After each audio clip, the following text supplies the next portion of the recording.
to him. Rick, I want to jump in here real quick, Rick. And I want to just say this real quickly.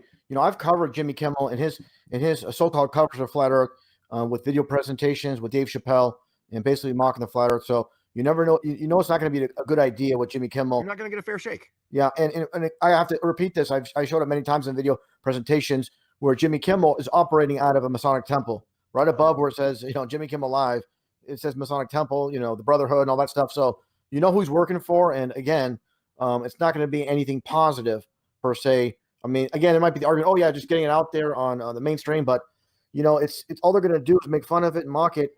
Yes, it's getting it out there. That people, we can always have that angle, the positive side that's being presented, like I discussed with Mark Sargent. But let's, it'd be nice if we get it presented in the mainstream media for once with a positive angle. And of course, that's not going to happen unless it's a local station. Even they're controlled, of course.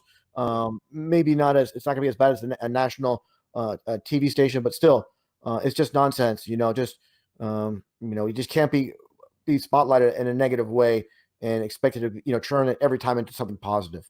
At first, I was really ticked off, but the way it all ended up, it's like you said, it's a good thing. It's getting it out there, and I hate to say it, with all the Flat Earth, Flat Earth being mentioned in the mainstream media, we don't want that to die down. No. We wanted to get it out there as much as possible, and that's one thing. Like you said earlier, Mark, it's not slowing down. It's picking up steam, and that thing is. I said this before. Make this analogy. It's like this, Mark. It's like you going to the gym, and if you go there every day and you're not getting results, you're gonna say, "Screw this! I give up. I'm gonna go back to eating donuts and burgers and fries." When you get results, you want to keep at it. It motivates you to keep doing it and pushing further, and that's exactly what I see you doing. David Weiss as well, and many others. With David Weiss, he went from doing a podcast here and there talking about like Sandy Hook, the Boston bombing and 9/11. Then he, when Flat Earth happened, he jumped aboard that, and then he became very well known. And now, for example, CNN interviewed him. It's just a spiral effect, or I should say spiral, but it's the domino effect and the snowball effect, and it really helps. And you only have that, like the old saying goes, you only have one time to make that first impression. You start off good, and then you're going to get that, again, the snowball, and that's what's happening. And I think, again, it's so important. But I'll be honest with you, Mark, in the beginning, like I